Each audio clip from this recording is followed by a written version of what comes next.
Alors, une petite vidéo pour pouvoir corriger le schéma de la mitose que vous aviez à réaliser.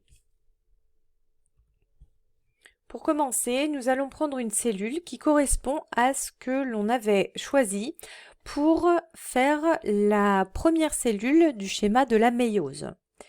Nous avons donc ici une cellule avec deux paires de chromosomes, une grande paire de chromosomes avec un bleu, un rouge, et une petite paire de chromosomes avec pareil un rouge et un bleu.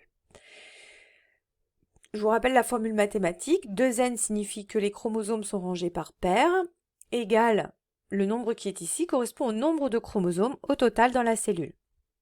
Ici, étant donné que j'ai deux paires, donc 2 fois 2 égale 4 chromosomes. En phase G1, mes chromosomes ne possèdent qu'une seule chromatide. Normalement, ils sont décondensés, mais pour simplifier la compréhension de la répartition du matériel génétique, je les montre sous la forme condensée en forme de bâton. Cette cellule va subir une phase de réplication, la phase S, où l'ADN va se répliquer de sorte à ce que chaque chromatide ici présente va doubler. Nous voyons ici la grande chromatide bleue qui a fabriqué sa deuxième chromatide à l'identique. Même chose pour la rouge et même chose pour les petits. Le rouge se retrouve avec deux chromatides et le bleu, même chose, a fabriqué sa deuxième chromatide. Nous avons donc deux paires de chromosomes qui sont cette fois doubles.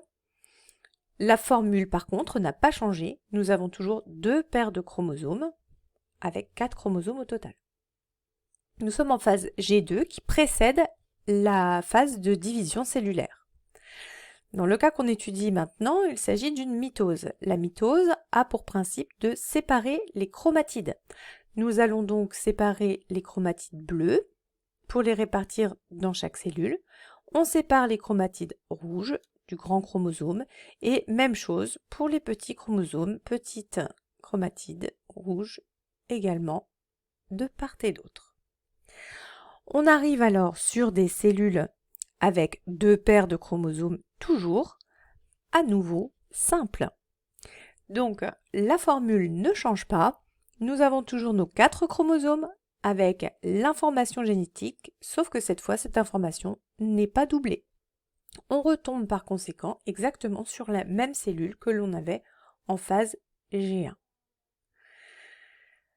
Ça veut donc dire que cette cellule a la capacité d'entrer dans un deuxième cycle cellulaire où elle subirait à nouveau une phase S, où elle verrait la réplication de chacune de ses chromatides pour former des chromosomes doubles à nouveau, et elle pourrait alors à nouveau se diviser. Le principe de la mitose étant donc de multiplier le nombre de cellules ou de renouveler les cellules qui seraient en fin de vie, de sorte à toujours avoir des cellules possédant le même patrimoine génétique. On a une transmission du patrimoine génétique d'une cellule à la suivante. Ce qui n'est pas la même chose lors de la méiose. La méiose, nous avons vu précédemment que nous étions bien sur une phase G1, il réplique l'ADN, on arrive sur une phase G2, mais ces cellules sont un peu particulières puisque leur objectif est de fabriquer des gamètes. Nous sommes donc sur des cellules que l'on appelle germinales. Elles ont exactement le même nombre de chromosomes que celles dont nous avons parlé précédemment. Elles vont peut-être elles aussi pouvoir subir la mitose avant d'arriver à ce stade ici. Elles peuvent s'être multipliées en un grand nombre ou se renouveler également.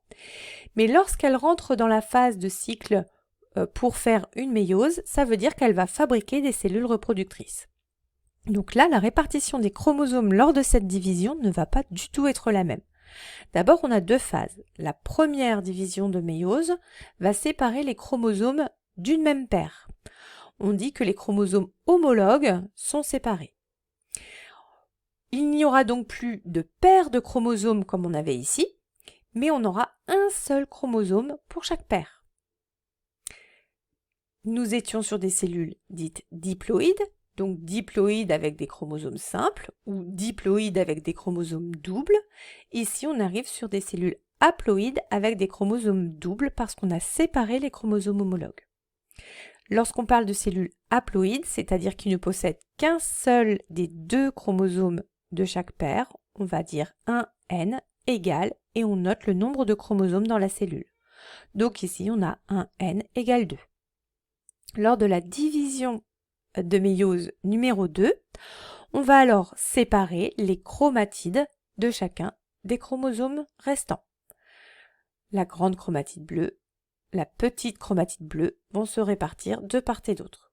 Même chose ici, ce sont mes chromosomes rouges qui vont séparer leurs chromatides de part et d'autre pour nous donner des cellules toujours avec un seul chromosome de chaque paire, mais cette fois il n'y aura plus que également une seule chromatide. On aboutit alors à ce qu'on appelle des gamètes ou cellules reproductrices qui ne possèdent qu'un seul des 2 chromosomes de ses parents et elle va être prête, cette cellule, à aller se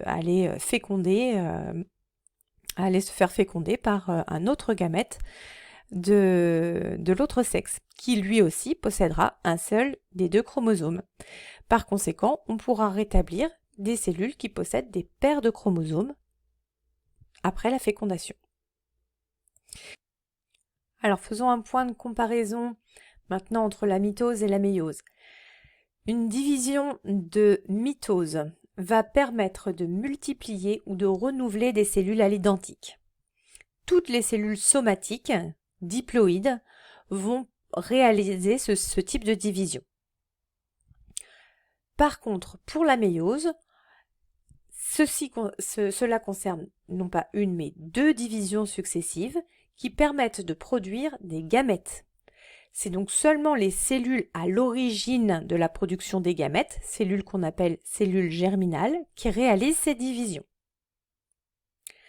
Lors des divisions de mitose, la cellule va conserver toujours le même nombre de paires de chromosomes. Et on aura simplement le passage de chromosomes doubles à chromosomes simples lors de la mitose et de chromosomes simples à chromosomes doubles lors de la réplication. Mais on ne changera pas le nombre de chromosomes dans la cellule. Par contre, pour la méiose, la première division va permettre de diviser le nombre de chromosomes par 2, en séparant les chromosomes appartenant à une même paire. Donc, chaque chromosome homologue se retrouvant dans des cellules différentes, on a bien la moitié seulement du patrimoine génétique qui va être conservé. Lors de la deuxième division, on sépare les chromatides des chromosomes qui restent dans la cellule. Donc, on est en quelque sorte, comme pour une mitose, à séparer les chromatides, mais cette fois, on est dans une cellule haploïde et non pas dans une cellule diploïde.